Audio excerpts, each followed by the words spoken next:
Hola, hola con todos, hola, buenas noches. Disculpen la bulla si es que la escuchan, disculpen. Eh, bueno, es muy de noche, casi como de costumbre, pero hoy vamos a tocar un tema buenísimo. Vamos a hablar sobre la iglesia invisible. Sí, hay una afirmación en el título, es la iglesia es invisible, ¿verdad? Y bueno, vamos a entrar a tallar de ese tema que es muy amplio, pero a la vez es muy edificante. Sí, bueno, vamos a empezar orando. Padre, en el nombre de Jesús, bendito eres Dios.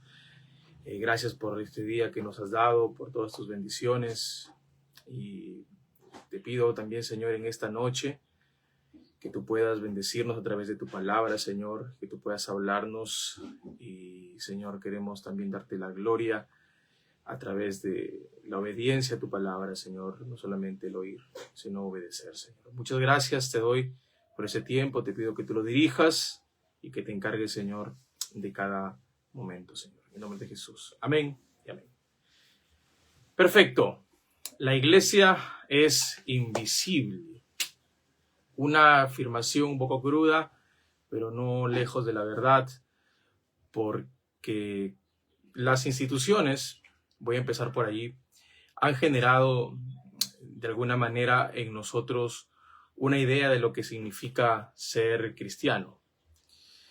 Porque pertenecer a un lugar, a un grupo, te hace creer que eres parte de ese grupo, pero no siempre porque vas a un lugar es porque realmente eres de ese grupo. Y existen muchos factores del por qué tú puedes asistir a una congregación o ser parte de una religión, de una iglesia. Y es porque te sientes bien, porque te ayudaron, porque no tienes a dónde más ir y diferentes otros factores. Pero nosotros debemos comprender este tipo de preguntas, ¿no? Cuando nos las hacen. ¿Realmente yo soy cristiano porque pertenezco a una religión o a una corriente religiosa? Y puede responderse de dos formas. Puede decirse que sí o tal vez, aunque la respuesta no sea del todo cierta. Normalmente nosotros solemos responder sí porque creemos que nuestra religión es la correcta. Si vamos a decir, por ejemplo, pertenecemos a la iglesia de los mormones, creemos firmemente de que la doctrina de los mormones es la correcta y es la que nos va a llevar al cielo. O si soy un católico, creo que todos los sacramentos, si los guardo, me va a llevar al cielo, porque estoy honrando lo que, según la Iglesia Católica, me dice a mí. Si soy evangélico y sigo ciertos parámetros y no me equivoco, entonces voy a ir al cielo. Así que todas aquellas personas que están bajo la tutela evangélica van a ser las personas que tarde o temprano van a irse al cielo. Entonces, cada uno puede defender su religión o su corriente religiosa para decir de que está en la iglesia correcta.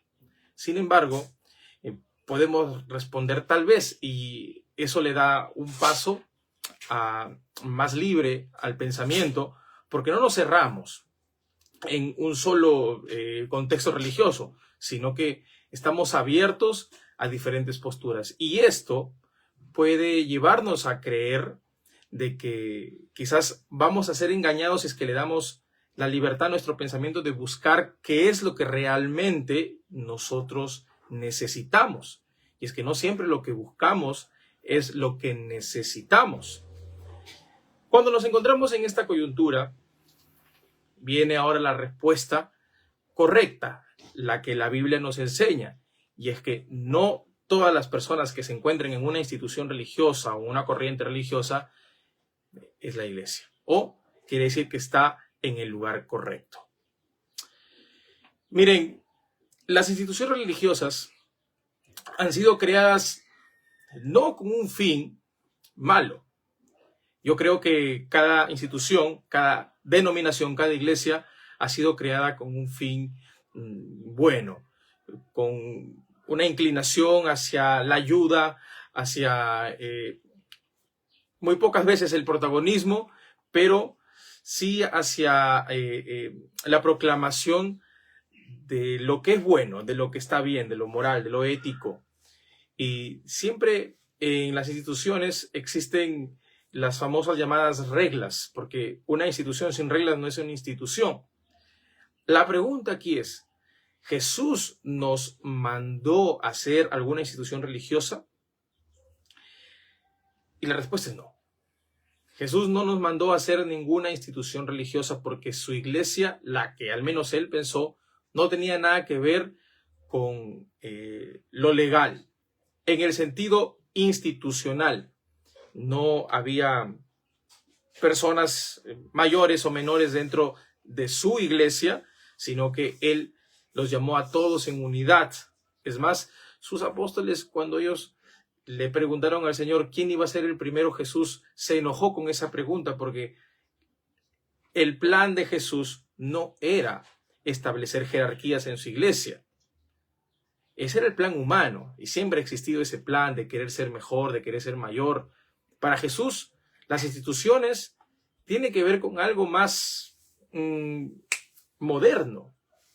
Esto es algo que inició en la mente de la gente que quería aprovechar la religión para tener poder. Y es que no hay nada más susceptible al ser humano que permitir ser gobernados por autoridades espirituales. Ahora, ojo con esto, yo no estoy diciendo que las autoridades espirituales como los pastores, obispos, diáconos, no se necesiten dentro de la iglesia. Sin embargo, ni el diácono es mejor que el pastor, ni el profeta es mejor que el maestro. Todos son uno. Las instituciones religiosas tienen normas, ordenanzas. Y hoy en día podemos ver a muchas personas que se quejan de sus instituciones donde han pertenecido muchos años. ¿Por qué? Porque ellos creen que la iglesia es lo que esa institución es. Y la iglesia no es esa. La iglesia nunca ha sido una institución. Eso es algo humano. Y por no decir, es algo pagano.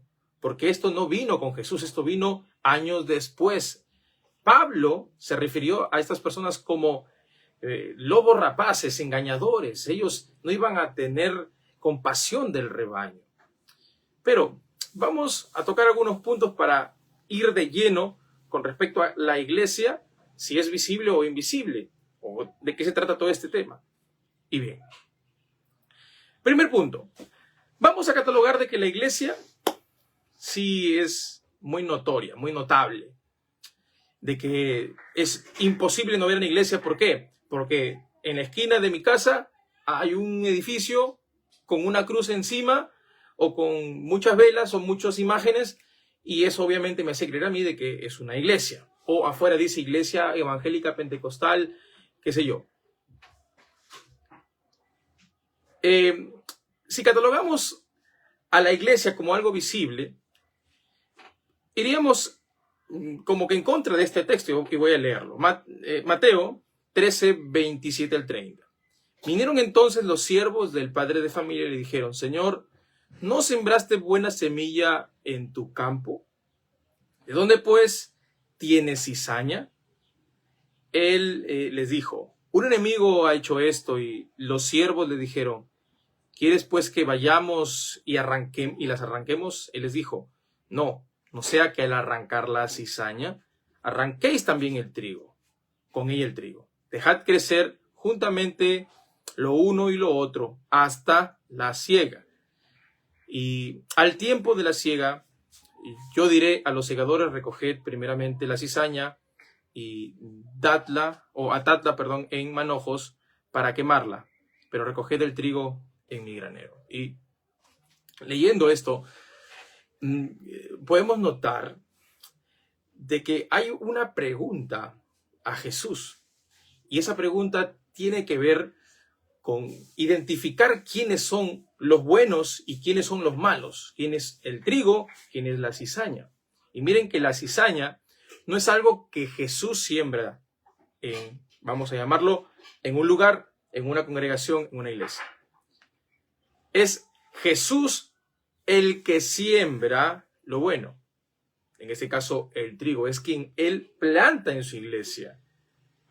Pero existe un adversario que también planta. Y ahí dice, ¿de dónde pues tiene cizaña? Él le dijo, un enemigo ha hecho esto. ¿No? Así como Jesús sembró la buena semilla, el trigo, el enemigo sembró la cizaña. Acá hay algo que debemos notar. La cizaña crece junto con el trigo. Y aunque nosotros podamos tener algún tipo de discernimiento para decir, este es cizaña, este es trigo, vamos a llegar a tener algún cierto tipo de dudas al momento de juzgar.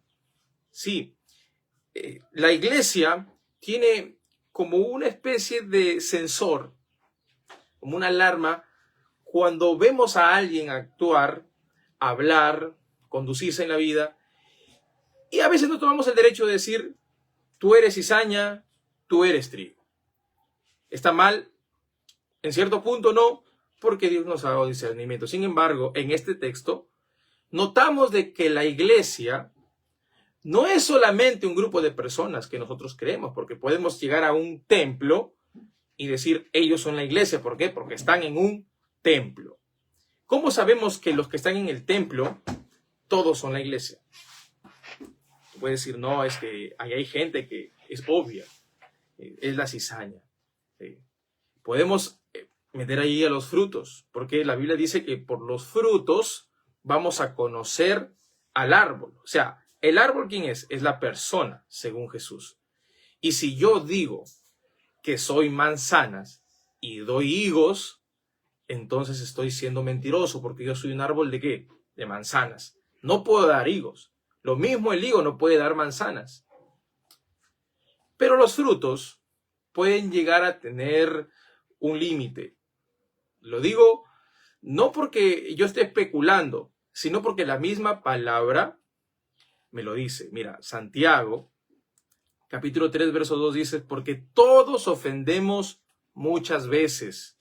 Si alguno no ofende en palabra, este es varón perfecto, capaz también de refrenar todo el cuerpo. Santiago está diciendo, si alguno no ofende, o sea, nadie. Si alguno no ofende en palabra, este es varón perfecto.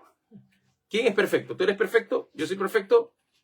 Aunque puede que tú me llegues o tú me llegues a decir, mi espíritu es perfecto, yo estoy camino a la perfección, sí.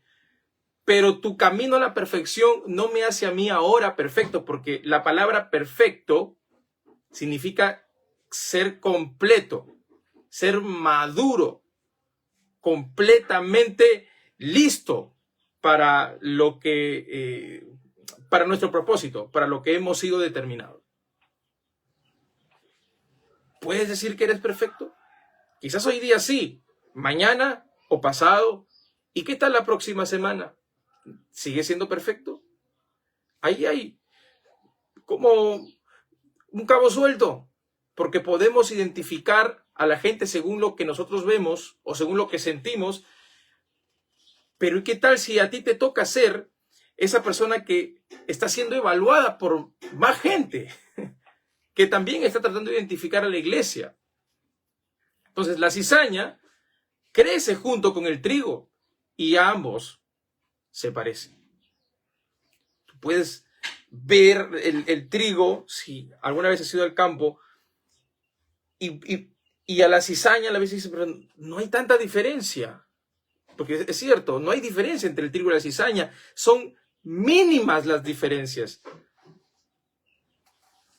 ¿Has visto esos juegos en donde dicen encuentra las 7 diferencias? Parece que todo fuera igual, pero hay algo por allí que no encaja, que no es igual. Pero tenemos que hacer un cálculo y tener una visión y ser, pero bien minuciosos y bien pacientes para identificar qué no está bien y qué no está mal.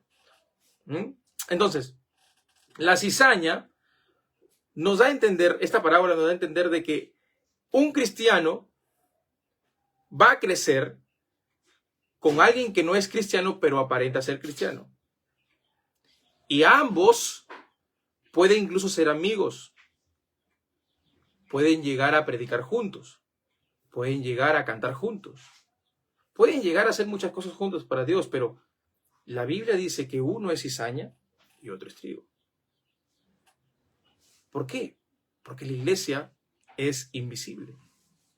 La iglesia, por más que nosotros queramos decir que alguien es mi hermano, yo puedo estar seguro de que lo es. Yo veo sus frutos, yo veo que es alguien genial, pero ¿y qué si mañana lo veo haciendo algo malo? ¿Sigo pensando que es la iglesia? Puede que sí, puede que no. Entonces, esto nos lleva a pensar de que entonces los que están en una iglesia son inconversos, son hipócritas. No, porque tanto en la iglesia evangélica, como en la iglesia católica, como en los mormones, como en los adventistas, y cualquier otra religión o corriente religiosa, hay cristianos, hay trigo, que están confundidos, que se encuentran allí en batalla con pensamientos, porque en diferentes lugares, y me apena decirlo, pero no les enseñan a pensar por sí mismos, sino que dependen de un papa evangélico. Los católicos tienen su papa, ¿verdad? Bueno, ellos son los únicos que tienen papa y que se dejan dominar por, para ellos, un intermediario, el representante de Dios aquí en la tierra. Pero también algunas sectas religiosas evangélicas están dependiendo de su pastor o de su líder y no los enseñan a pensar. Ellos son los únicos que tienen la interpretación correcta, así que tú no puedes leer la Biblia sin antes escuchar al pastor. Si es que, vamos a decir en el caso hipotético, te da como el visto bueno de tu interpretación. En muchos lugares te adoctrinan y te dicen, piensa así, no pienses como tú crees. La Biblia no ha sido para interpretación tuya. Y utilizan ese texto mal interpretado, ¿no? De interpretación privada, sí. Pero eso no significa que no debas leer la Biblia y que no seas guiado por el Espíritu Santo. Vamos a leer otro texto para ir con el otro punto. Santiago, seguimos ahí 3:10, dice, de una misma boca procede la bendición y la maldición. Hermanos míos, esto no debe ser así. Aquí no está diciéndole inconversos, mundanos, está diciéndole hermanos míos. ¿A quién se está refiriendo? Al trigo o la cizaña, al trigo, a los hermanos, a la iglesia. Pero esta iglesia, según Santiago, porque está que les exhorta, era una iglesia que de vez en cuando con su boca maldecían a alguien o hablaban mal de alguien. Eso significa maldecir, hablar mal de alguien o desearle el mal a alguien. Maldecir. Pero con esa misma boca que maldecían, también adoraban a Dios, bendecían a Dios, gloria a Dios, te amo Señor, predico tu palabra. Miren, qué interesante esto de Santiago. Entonces, si vamos a lo de la cizaña, vamos a veces a creer que el que predica cuando se equivoca no es cristiano. Que el que canta cuando se equivoca, cuando tiene su arranque, no es cristiano. ¿O sí? Entonces, si el que tú crees que no es cristiano, por sus actitudes, a las finales sí sale siendo cristiano. ¿Cómo lo sabes? Hay algo allí que debemos hoy día encontrar en la Biblia. ¿Sí? Vamos a encontrar, yo se los prometo, vamos a encontrar respuestas en la Biblia si te quedas hasta el último. Entonces, Santiago dice, de una misma boca proceden la bendición y la maldición. ¿No? Hermanos míos, esto no debe ser así. O sea, que un creyente que ama a Dios no debería actuar de esa manera. Sin embargo, a pesar de que no deberíamos actuar así, como decía Pablo, este cuerpo de muerte, ay de mí, que me lleva a hacer lo que no quiero, digo lo que no quiero y encuentro una ley en mí. El pecado mora en mí, a pesar de que soy cristiano, a pesar de que voy a la iglesia. Entonces cualquiera que me ve dice, pero no que eres cristiano, ¿Y por qué te enojaste? ¿No que eres cristiano? ¿Y por qué te equivocaste en esto? Entonces un cristiano no se puede equivocar. Pero eso está muy mal.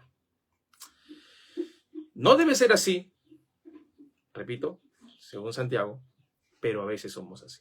Entonces hay que trabajar esas áreas, ¿verdad?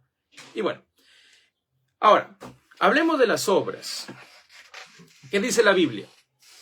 No todo el que me dice Señor, Señor, entrará en el reino de los cielos, sino el que hace la voluntad de mi Padre que está en los cielos.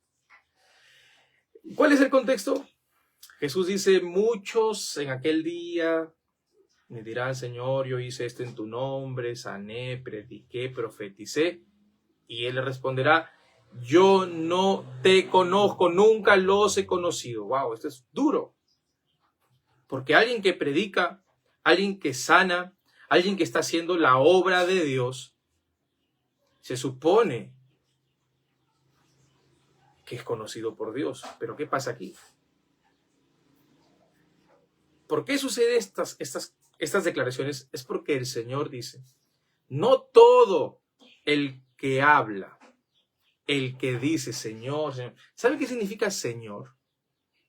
Señor no es ir a la iglesia solamente los fines de semana. Señor no solamente es acordarte de Él cada vez que estás en problemas. Señor significa lo mismo que tú le dirías a tu jefe cuando le pides permiso, cuando le pides un favor, cuando le pides horas extras, cuando le pides que te paguen tus horas extras, cuando le pides vacaciones. Señor, por favor, ¿usted cree? O sea, con ese respeto, con esa sumisión, con esa actitud de un esclavo. Señor, ser alguien que vive como esclavo es alguien que ha aprendido a reconocer que Dios es su Señor. No estoy hablando de la esclavitud del trabajo, estoy hablando de una esclavitud en donde nosotros le decimos a Dios que Él es nuestro dueño y que Él hace con nosotros lo que quiera y que nos lleva donde Él quiere. ¿Quién se atreve a decirle a Dios, Señor? Cualquiera, dice, Señor, tú eres mi Salvador, porque todos queremos un Salvador, todos buscamos a alguien que nos salve de cualquier cosa. Pero ¿y qué tal de esta palabrita, Señor? Que Él gobierne tu vida. Que Él te diga, no debes hacer esto y tú no lo haces. Entonces, en aquel tiempo, muchas personas que dijeron, ¿no? Porque dice, no todo el que me dice, Señor, Señor. Porque es fácil hablar, es fácil decir, pero es diferente decir con vivir. Vivir el Evangelio es vivir bajo el señorío de Dios. Miren, Jesús en Hechos capítulo 1, verso 3, habla sobre que Él les predicó, les enseñó acerca del reino de Dios. ¿Qué es el reino de Dios? Es estar bajo su gobierno. Y donde el rey manda, ¿tú crees que nosotros podemos aconsejar al rey? ¿Podemos nosotros tomarnos algún atrevimiento de decirle a Dios lo que Él tiene que hacer? No. Pero eso solamente lo entienden los que viven bajo el dominio, bajo el reino de Dios. Cuando le decimos a Dios, Señor, es porque realmente Él manda sobre nuestras vidas. Él gobierna sobre nosotros. No gobierna en ciertos días. No, Él gobierna siempre. Ahora, para no salirnos del punto, ¿las obras hacen que alguien sea la iglesia? ¿Ustedes qué dicen? Si yo predico, entonces soy la iglesia. Si yo salgo y oro por alguien, ¿soy la iglesia? Si tú me dices, claro, hermano, porque obviamente la iglesia predica, y sí, pero también es no, porque en ese momento, cuando acabamos de leer San Mateo 7:21, cuando a Jesús se le presentan personajes que hacían esto y mucho más, Jesús le dice, yo no los conozco. Entonces, ¿a qué iglesia te estás refiriendo? ¿A la iglesia que hace obras? ¿Que cree que porque se mueve en diferentes lugares y prepara eventos, es la iglesia? ¿No? Ahora, hablemos de los líderes. Hechos 20:29. Podemos pensar que de algún líder saldría algo malo. Un líder de la iglesia, ojo, un líder de la iglesia. ¿Podemos pensar eso? Algunos dirán, claro que sí, hay muchos líderes que han sido expuestos en las noticias porque han sido violadores, extorsionadores, han metido, andaban en el narcotráfico, lavado de activos y un montón de pecados. Sí, pero miren, 20:29 en Hechos. Porque yo sé que después de mi partida, dice Pablo, entrarán en medio de vosotros lobos rapaces, que no perdonarán al rebaño. Mateo 7:15 dice, guardaos de los falsos profetas que vienen a vosotros con vestidos de ovejas, pero por dentro son lobos rapaces. Observa estas palabras de Jesús, que vendrán lobos vestidos de ovejas. O sea, vendrán vestidos de apariencia de iglesia, de buenos líderes, buenos gobernantes eclesiásticos, pero en realidad no lo son, sino que son lobos rapaces. Estos lobos rapaces, Hechos 20:29, dice que no perdonan al rebaño, o sea que no tienen compasión del rebaño, no se apiadan, más bien lo que desean es su ruina, es su mal, les predican lo que está mal. Viven de acuerdo a sus pasiones y no les interesa arrastrar una grey.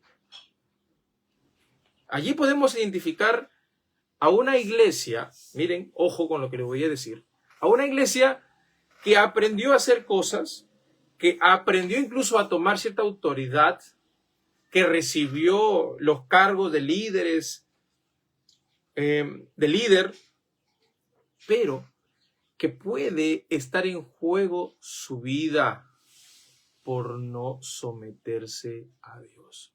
Quizás la mayoría de personas piensen que porque alguien es líder en una iglesia, esa persona ya, un poco más y le salen alas y se va para el cielo.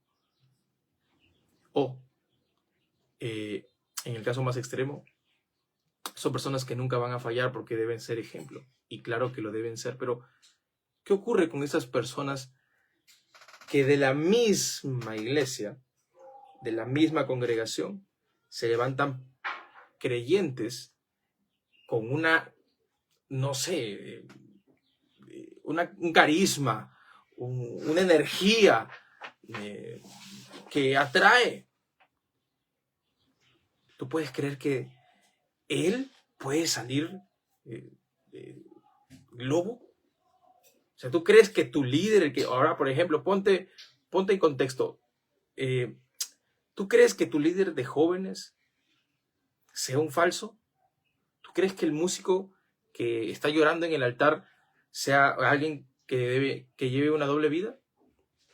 Pues no te lo imaginas. ¿Qué pasa si es que sí? Es allí en donde nosotros vamos a suponer de que ese alguien no es la iglesia. O quizás que sí, pero que ha fallado. Entonces, ¿qué creemos? ¿La iglesia es visible o invisible? En el primer chispazo, sí, es la iglesia por lo que hace. ¿Un error? No es la iglesia, porque así no actúa un cristiano. Sí es la iglesia, ¿por qué? Porque es un líder, predica excelente, dirige muy bien, dirige masas, hace convocatorias y la gente viene. Pero ¿qué pasa si en este caso nadie lo visita, nadie le hace caso? No es la iglesia porque no lo sigue nadie. O sea, siempre vamos a creer que alguien es la iglesia por lo que es externamente y no por lo que es en el interior, en donde nadie puede ver más que Dios. Ahora,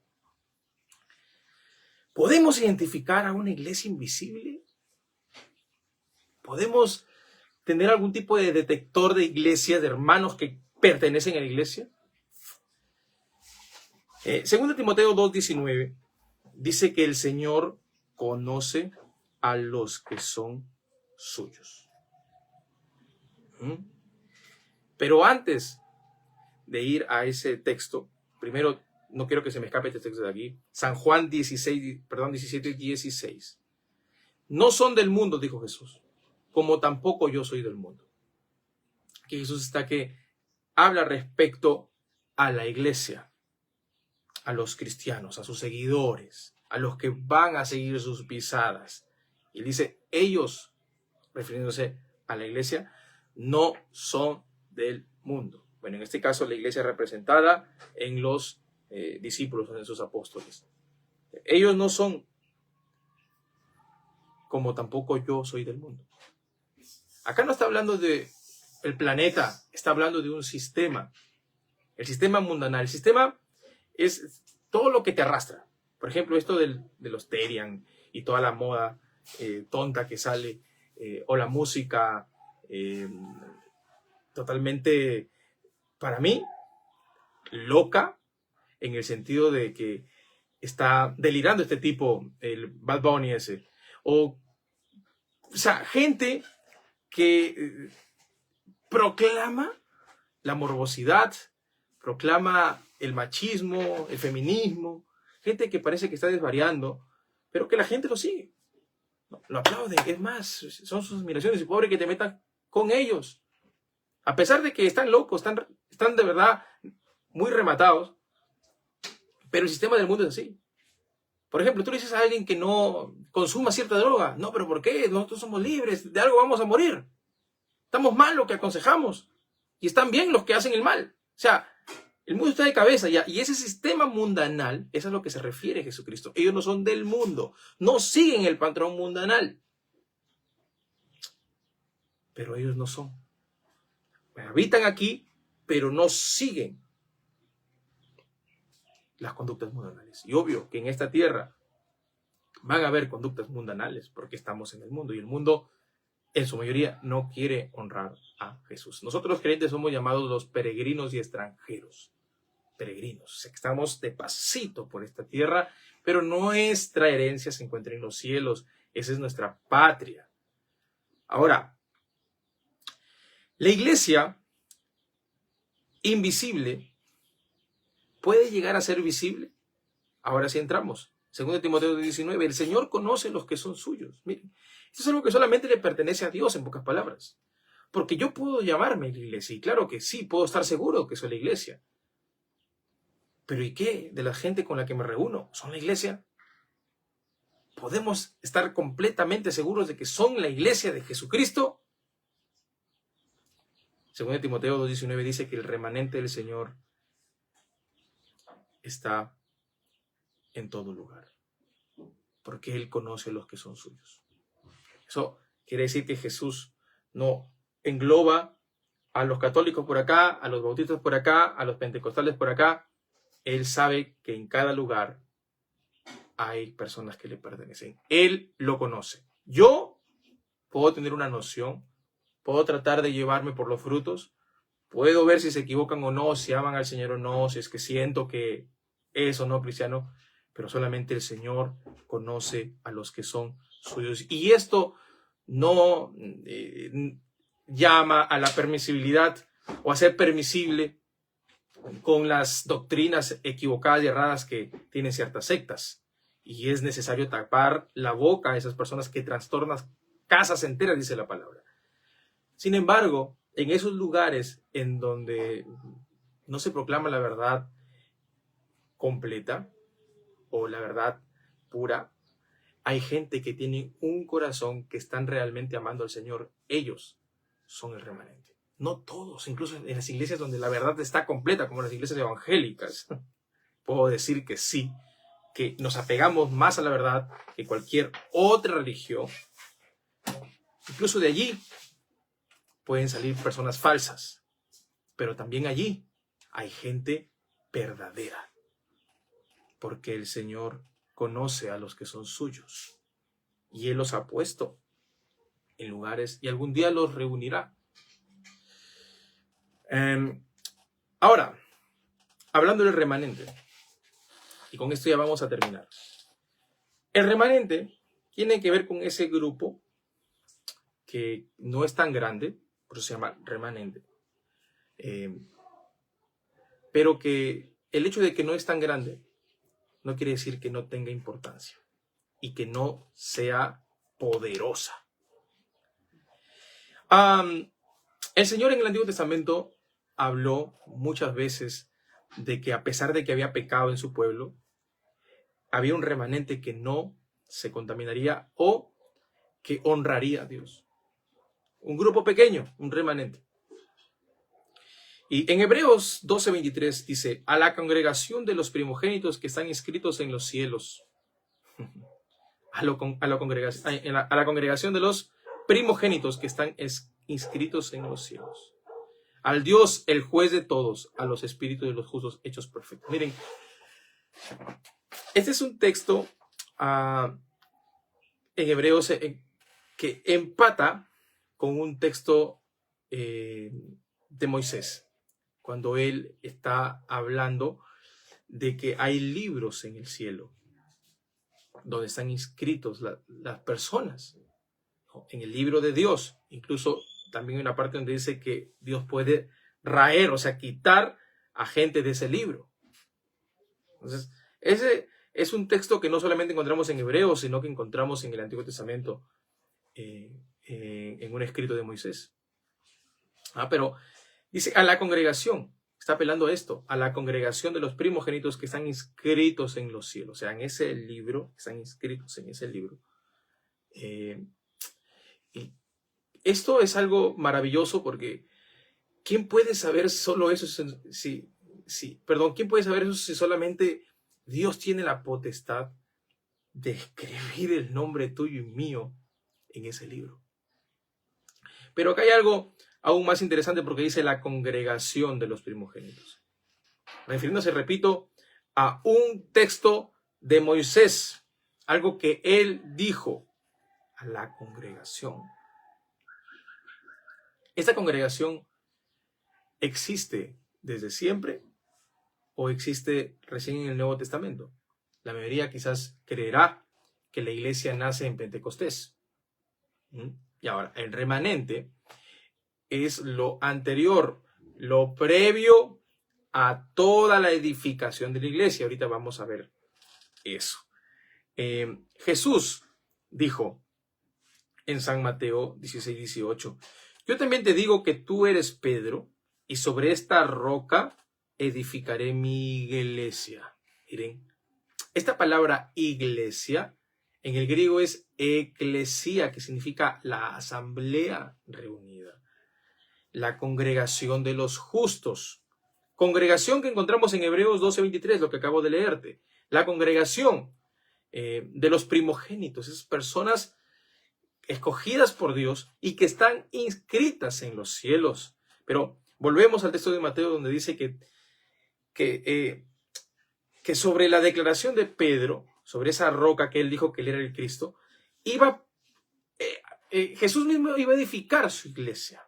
Miren, la iglesia del Señor existía desde siempre. Esto es algo que puede alborotarte. Pero si partimos desde la palabra congregación, no nos va a resultar tan extraño esto. ¿Por qué? Porque incluso Hechos 7:38, palabras de Esteban, dice, este es aquel Moisés, que estuvo en la congregación, dice, en el desierto con el ángel que él hablaba en el monte Sinaí. Acá Esteban, antes de que lo apedrearan, está especificando que existía una congregación. Esta palabra congregación es eclesia. O sea que existía la iglesia mucho antes de establecerse como una edificación. Y ahorita les explico qué significa edificación, con que la iglesia perdura desde siempre. Cuando Jesús está diciendo que Él edificará su iglesia, está diciendo de que esa iglesia espiritual, esa iglesia en donde no solamente iban a estar los del pueblo de Israel, iba a empezar a establecerse. Porque esto solamente quedaba como futuro en el Antiguo Testamento. Eran promesas futuras, eran profecías. El remanente era una profecía. Todo lo que abarca el tema de la congregación en el Antiguo Testamento tiene que ver con el pueblo de Israel, la congregación de los justos.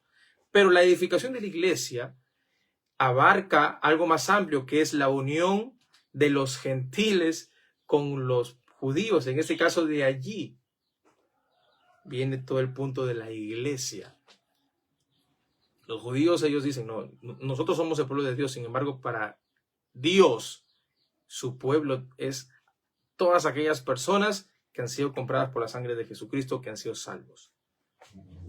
Entonces Jesús está diciendo, voy a edificar, una vez más dándole al futuro, voy a edificar mi iglesia. No que la iglesia no existía, la iglesia ya existía, pero la edificación de su iglesia respecto a la unión de los gentiles con los judíos era algo futuro y algo que se iba a establecer o iba a empezar desde el Pentecostés. Ahora, si hablamos de Pentecostés, hablamos de la estructura de la iglesia. ¿Por qué? Porque de allí es donde todo empieza a fluir, empieza a establecerse el evangelio en el corazón de los seres humanos. Ya no solamente era para los varones el evangelio, sino que ya no existía esta diferencia entre varón y mujer, entre esclavo y libre, sino que todos iban a ser llenos del Espíritu Santo. Aquí no iba a haber excepciones, aquí no iba a haber discriminación. Entonces la iglesia en Pentecostés es donde se funda como la unificación de judíos y gentiles, porque recordemos lo que ocurre en Pentecostés.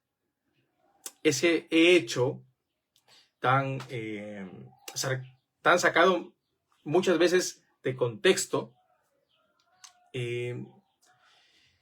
es vista por personas paganas que vienen a celebrar el Pentecostés. Personas que les llamaban la atención mucho esta fiesta judía. Y claro que también venían prosélitos. Sí. Que era un proselitista, era un pagano que se hacía judío, que adoptaba la fe judía.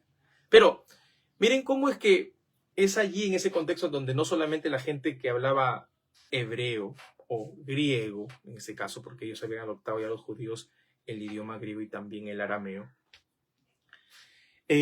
personas con otras lenguas empezaron a escuchar las maravillas de Dios. ¿Por qué no solamente se quedó en un solo idioma, en el idioma de los judíos? Porque el Señor quería que su palabra se expanda, que llegue a todo el mundo. Y esto no solamente involucraba a los judíos, esto era mundial. Y allí es donde se empieza a edificar la iglesia. Entonces, la palabra que hemos leído en Mateo 18 y 17, que él iba a edificar su iglesia, se cumple. O en este caso, se empieza en el Pentecostés, Hechos capítulo 2. La palabra iglesia o congregación también la podemos ver en Mateo 18 y 17, donde dice, si no los oyere a ellos, dilo a la iglesia, y si no oyere la iglesia, tenle por gentil o publicano. Palabras que Jesús mismo estableció como un lugar, la iglesia como un lugar en donde se puede solucionar problemas o donde se puede llegar a conclusiones un poco duras, como el tener a alguien como pagano, como gentil publicano, como alguien que no obedece a Dios. Bueno, el punto es de que la palabra eclesía no solamente se encuentra en el Nuevo Testamento ni en Hechos, sino que se encuentra en las palabras directamente de Jesús, bueno, en este caso en el Nuevo Testamento, pero también en el Antiguo, en el Éxodo, y hemos visto en Hebreos también eso. Hechos también, capítulo 7, verso 38, hemos visto cómo Esteban, dando un dato histórico impresionante, habla sobre la congregación en el desierto. La congregación que Moisés mismo dirigió a través de Dios. Y ojo con lo que les voy a decir. Porque hoy en día existen religiones en donde se cree que Dios ha tenido que utilizar a cierto hombre para que preserve su iglesia. Y sí, estoy hablando de los católicos. Por ejemplo, los católicos creen que el Papa es el que preserva la iglesia. Y sin Papa, la iglesia se corrompe.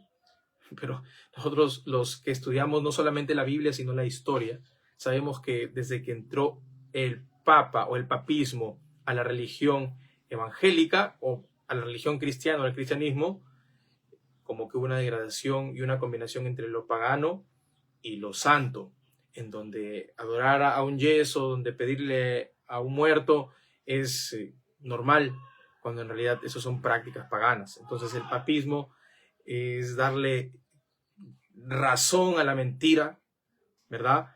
Entonces nosotros, por ejemplo, creemos de que no necesitábamos ni un papa ni en el siglo IV, ni en el siglo XV, en la Edad Media, ni en ese tiempo. ¿Por qué? Porque Dios siempre ha preservado a su pueblo.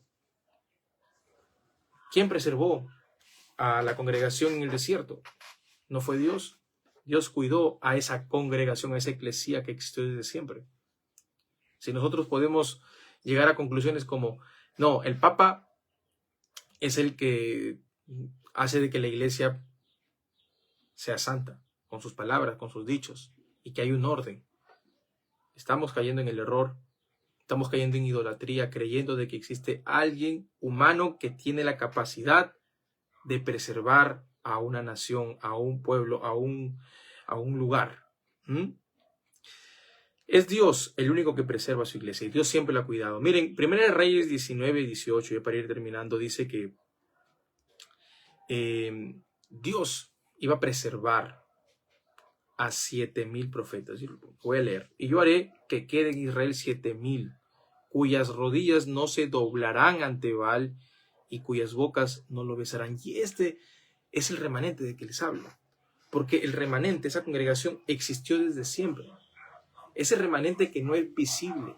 Ese remanente que puede incluso estar hasta mezclado, pero en realidad el remanente siempre será cuidado por Dios. Será testificado por Dios. Dios dará testimonio de ese remanente. Dios siempre ha cuidado de ese remanente. Dios siempre ha provisto para ese remanente. Elías creía que el único profeta, que era el único hijo de Dios, él creía que era el único que hacía las cosas bien. Sin embargo, él dice, no, yo me separaré a 7,000, porque ellos no se entregarán al mundo, ellos no se entregarán al paganismo, ellos no se entregarán a otro Dios. Culmino diciendo, si la iglesia en parte es visible, pero en realidad es invisible, porque podemos equivocarnos, ¿qué debemos de ser nosotros? ¿Debemos dudar de que somos la iglesia? Sí podemos llegar a hacer preguntas. No podemos dudar de que somos salvos, pero debemos examinarnos. Las escrituras dicen esto. 2 Timoteo 3:5 dice que tendrán apariencia de piedad. Mírate, ¿tienes piedad realmente? ¿Amas realmente? ¿Amas a tu prójimo? ¿Pides perdón? ¿O amas hablar con Dios? ¿Amas estudiar de Él? Analízate, examínate. ¿Tienes piedad o solamente aparentas piedad? ¿Cómo puedes aparentar piedad? Tú lo sabes. Vistiéndote evangélicamente o santamente. No sé cómo lo quieras ver. O yendo los fines de semana a enseñar. Es una apariencia de piedad. Pero ¿estás viviendo lo que enseñas? ¿Estás al menos tratando de vivir lo que enseñas? ¿Tienes temor de la palabra de Dios? ¿O solamente tienes apariencia de piedad? 2 de Corintios 13:15 dice, examinaos a vosotros mismos si estáis en la fe. Miren, y esto es algo que tengo que decírtelo de manera responsable. Examínate. Examínate si estás realmente en la fe, si has tenido realmente fe. Porque la fe es la única que te puede salvar, la única que te puede hacer parte de la iglesia. Si tú logras examinarte y llegar a una conclusión de que sí, yo estoy en la fe, yo soy ese remanente, gloria a ti. No, gloria a Dios, porque Él es el que te ha preservado desde siempre. Es más, Pablo dice que nosotros hemos sido pensados en la mente de Dios desde antes de la fundación del mundo y que ahora es nuestro tiempo.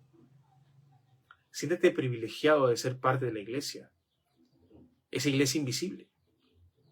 Miren, hace poco fui a Aquapar, un lugar para muchos quizás un poco mundano, pero fue Aquapar, y en tanta algarabía yo me preguntaba y decía, ¿quién de todos los que están aquí serán cristianos? O la gente al verme con short, o al verme que voy a meterme un chapuzón, obviamente sin polo, ¿pensarán que soy cristiano? ¿Sabrán? En algún momento un cristiano se estará preguntando lo mismo que yo. ¿Habrá que alguien que es cristiano? Quizás mi apariencia, al meterme, ¿verdad?, debajo del agua, sin polo, puede ser contraria a ser un cristiano. Sin embargo, lo soy. Y puedo decir, soy cristiano. ¿Y qué pasa si es que yo digo, miren, ese hermano no parece, tiene mucho músculo? Pero ¿qué pasa si lo es, si ama a Dios? Entonces, esa pregunta surgió este domingo. ¿Cómo puedes saber que alguien es cristiano en medio de tanta gente? En medio de tu congregación que puede tener cientos o puede tener algunos cuantos. ¿Cómo saber si alguien realmente es cristiano? Dios conoce a los que son suyos. Y algún día el Señor nos reunirá. Algún día Él sacará o separará al trigo de la cizaña y en ese momento nosotros sabremos quiénes realmente fueron trigo y cizaña. Y roguemos que estemos allí. ¿Verdad? Bueno, la iglesia es invisible, está regada por todos lados. Yo deseo que las personas que no están en puedo decir la religión correcta, aunque muchas veces se ha atacado a la palabra religión, pero sí, hay una religión verdadera.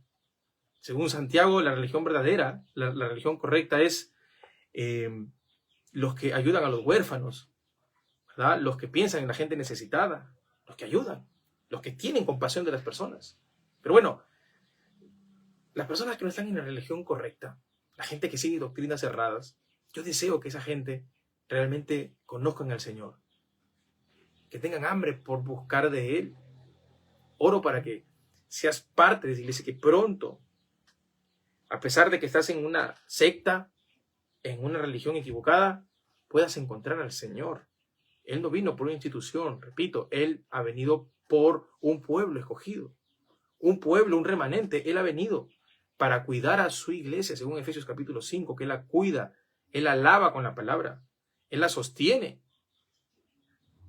Hermanos, yo realmente deseo de que cada persona que se encuentra en un lugar equivocado venga a la verdad. Y sí, si es necesario hacer predicaciones respecto a esas sectas, se van a hacer ¿para qué? Para que salgan de ese lugar y vengan a los pies del Señor. Y Él los llevará al lugar correcto, al lugar de verdad, al lugar donde se predica la verdad, que es la santa palabra de Dios. Donde se niega la palabra, corre de allí. ¿Ok? Entonces, la iglesia invisible, somos parte de ese remanente, somos parte de ese grupo. La gente de repente nos mirará por la calle y dirá, ¿será o no será? ¿Con cuánta gente cristiana no me habré cruzado, pero yo de repente dije que no eran cristianos? ¿Cuántas personas habrán pensado de que yo no lo soy? Oremos. Oremos para que el Señor también nos haga encontrar con esas personas. Porque no hay nada más hermoso que caminar entre hermanos, en unidad, en amor. Bueno, oremos. Padre, en el nombre de Jesús, gracias. Tu palabra es siempre santa y bendita. Tú eres el único, Señor, que juzga, que examina los corazones. Claro que, Señor, nos mandas a juzgar con justo juicio, pero también nos mandas a respetar, Señor, de que la salvación es tuya, solamente tuya, Señor.